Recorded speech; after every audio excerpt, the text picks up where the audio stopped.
pessoal, seja bem-vinda a mais uma aula. A aula de hoje vai falar sobre o que acontece na depressão, trazendo pontos principais. A depressão é um transtorno mental em que alguns aspectos eles são atingidos, como o sono, ou a pessoa dorme demais ou dorme de menos, a alimentação, a pessoa come muito, então para de comer, a habilidade que ela tem de experienciar sentido na vida e a habilidade, por exemplo, de experienciar emoções positivas relacionadas a alguns aspectos. Por exemplo, não é incomum que uma pessoa deprimida, em um contexto que ela sentia prazer, que ela sentia realização, ela não passe mais a sentir isso. E um outro ponto é que a pessoa, quando está com as outras pessoas, que é outra questão, a pessoa, quando está deprimida, ela tem muita dificuldade em estar com as outras pessoas, ela não sente um senso de conexão. E esse senso de conexão faz com que ela não se sinta protegida, nem sinta contentamento diante das pessoas. É um tipo de transtorno que traz outros sofrimentos associados, como, por exemplo, a questão do isolamento. Mas o interessante é a gente fazer um pouco da história, né, da depressão, de onde ela vem. O primeiro ponto que eu gosto aqui de trazer, e até mesmo eu falo na psicoterapia, que não é incomum que a depressão tenha como ponto de partida a ansiedade. E isso é muito conectado, inclusive, com a questão da mentalidade de ameaça, que eu expliquei na aula sobre ansiedade. E essa mentalidade de ameaça, ela tem um quê muito específico na depressão. Normalmente a pessoa deprimida, e aí isso pode ser alimentado pelo contexto social em que a gente está, né, em que as pessoas elas são postas em competição.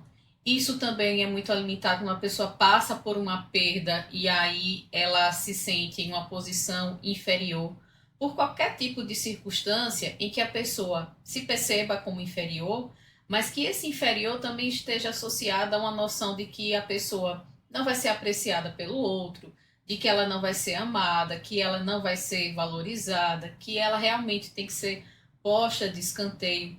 Então, tudo aquilo que faz com que ela se sinta ameaçada diante do outro e diante do mundo pode levar a pessoa à depressão. Mas tem outro ingrediente aí. Quem passa pela depressão pode ter passado por situações em que a pessoa se sentia aprisionada. Não aprisionada na questão mesmo de privação de liberdade, que de uma certa forma acaba levando, mas são contextos em que a pessoa está subordinada de uma maneira imposta. Como assim? Isso pode acontecer no trabalho, sim, né? Mas isso pode acontecer também em relacionamentos. Vou trazer aqui um pouco mais de detalhes. Quando a pessoa ela passa por um tipo de situação dessa, é como se fosse alguém passando por uma floresta e a pessoa tem que ir tateando para não acordar o tigre. A pessoa tem que medir os passos, tem que medir aquilo que ela está fazendo. Ou seja, a pessoa está o tempo todo em alerta. A mentalidade de ameaça está o tempo todo ali. E a pessoa procura fazer de tudo para não se sentir atacada, para manter o senso de que está sendo querida, de que está sendo bem vista pelas outras pessoas no contexto em que ela está. Só que, gente, como eu falei também em outro momento, a mentalidade de ameaça, se você não tem uma mentalidade de cuidado ou mesmo uma mentalidade de busca de recurso conectado aí, e há uma inflação, digamos assim, dessa mentalidade, a pessoa uma hora vai cansar. Todos os processos dela, psicológicos, memória, concentração, de tão estreitado que fica, de tão ameaçado, de tão ativado, em termos até fisiológicos, uma hora vai deprimir. E aí, nessa depressão, vem junto o quê? A questão da autoculpa. A autoculpa, ela é muito característica quando a pessoa deprimida, ela acredita que tudo é culpa dela. É culpa dela se ela está pensando daquela forma. É culpa dela se ela está sentindo daquela forma. É culpa dela se ela está se comportando daquela maneira. Tudo gira em torno da culpa, da autoculpa, especificamente.